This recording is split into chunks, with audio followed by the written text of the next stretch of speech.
안녕하세요. 채쌤입니다. 오늘의 책은 자유의 길. 글은 줄리어스 레스터가 썼고요. 그림은 로드 브라운입니다. 이 그림책을 보며 노예의 비참함을 다시금 깨닫습니다. 그러면서 지금은 형태만 달라졌을 뿐 또 다른 모습으로 자유를 빼앗기고 있지는 않은지 깊이 생각하게 됩니다.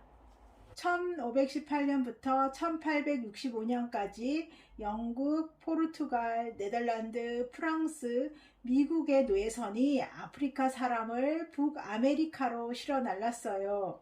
전에 올렸던 톰 아저씨 오두막집에서도 보았지요. 하지만 이 책은 더욱 구체적인 이야기들을 그림과 같이 실어 놓아서 자세히 알 수 있었어요. 병든 사람과 죽은 사람은 헌신짝처럼 바다에 내던져졌어요. 석 달이나 걸리는 긴 백길에서 살아남는 자는 젊고 건강한 이들만이겠지요. 그들은 북아메리카에서 아무 대가도 없이 노예로 일만 해야 했었어요. 한 TV 프로그램에서 노예선에 대해서 이야기하는 것을 들은 적이 있었어요. 설마 그러면서 들었는데 여기 그림이 구체적으로 나와 있네요. 볼일도 누운 채로 보아야 했겠어요.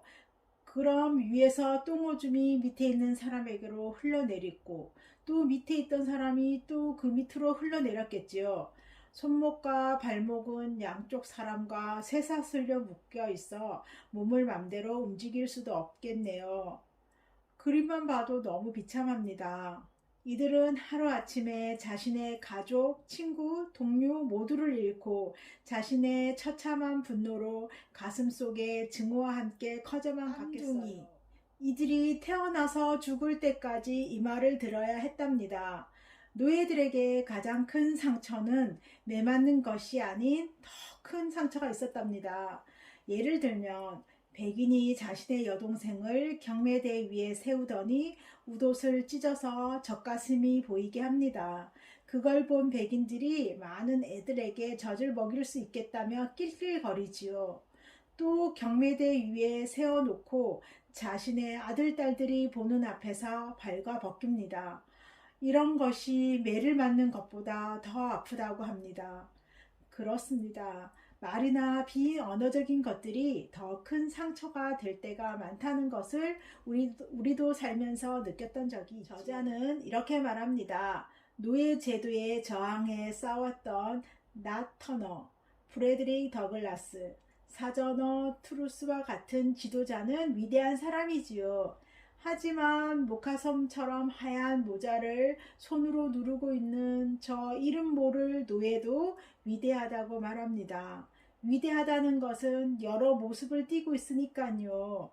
나날의 삶 속에서 영원함을 깨닫고 진리를 느끼는 것이 위대한 것이기 때문입니다. 노예들이 자주 도망을 쳤겠지요. 도망친 노예를 잡으면 포상금을 준다는 포스터가 남부지방 곳곳에 수도 없이 붙었다네요. 노예들은 노예 제도가 없는 미국 북부 지방으로 도망치거나 캐나다까지 간 이들도 있답니다. 하지만 대부분 백인 순찰대에게 붙잡혀 다시 끌려와서는 말 안장과 연결된 줄에 두 손목이 묶인 채 질질 끌려와야 했답니다. 도망치면 어떻게 되는지 보여주기식이지요. 그러나 자유를 찾다가 죽는 게 노예로 사는 것보다 더 낫다고 생각한 이들도 있었어요. 도망치는 노예를 목숨을 걸고 도와주는 백인들도 있었답니다. 노예 제도와 맞서 싸우는 것이 사람답게 사는 길이라고 믿었던 사람들이지요.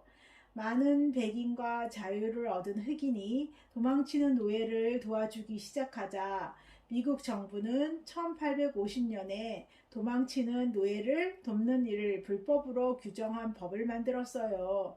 톰 소여의 모험에 보면 나오더라고요. 저자는 이렇게 말합니다. 만일 당신이 노예였다면 당신 삶의 의미를 어디에서 찾을 건지 상상해 보라고 합니다. 인간은 누구나 다 자신의 삶이 의미 있기를 바라지요. 나는 이 땅에 무엇을 하러 왔는가? 나는 누구인가? 이런 심오한 생각은 철학자들만 하는 것이 아닙니다. 하나님은 여섯째 날에 당신의 형상을 따라 사람을 만들어 놓고 심히 좋았다고 했습니다. 나도 링컨 대통령을 존경합니다. 그러나 노예 제도를 해방시킨 모든 공로를 링컨 대통령에게 돌리는 것은 맞지 않다고 생각합니다. 노예와 흑인들이 스스로를 위해 무척 힘을 썼답니다. 1861년 남북전쟁 당시에 북부군이 농장 가까이에 오면 흑인들은 떼를 지어 달려가 싸우게 해달라고 했답니다. 북부의 노예 지도자 프레드릭 더글라스는 흑인들이 군대에 들어가게 해달라고 정부에 요청해서 그것이 받아들여졌다고 하네요. 오랫동안 꿈꿔왔던 자유가 이루어졌답니다. 자유로운 몸이 되었다지만 그들이 어디로 가야 할지, 어떻게 살아가야 할지를 알 수 없었어요. 마음속으로 얼마나 기뻐했을지 말할 필요가 없지만 정말 자유가 무엇을 뜻하는지는 잘 몰랐답니다. 많은 노예는 있던 곳에 그대로 머물렀어요. 대신 일을 해주고 돈을 받았지요. 물론 어디론가 떠나는 노예들도 있었고요. 그러게요. 주변에 은퇴하고 무료함을 견디지 못하는 분들도 많이 봅니다. 반복되던 일에서 벗어나 자신에게 갑자기 많은 자유의 시간이 주어졌을 때 그것을 어찌할 줄 모르는 사람들도 봅니다.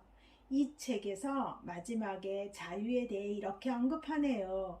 많은 생각을 하게 합니다. 자유, 자신과 자신이 살아온 시간에 책임을 지는 일, 자유, 자신을 인정하는 일, 자유, 자신이 스스로 주인이 되는 일, 자유, 어떻게 지켜가야 할지 지금도 배워야 하는 일. 오늘도 들어주셔서 감사합니다.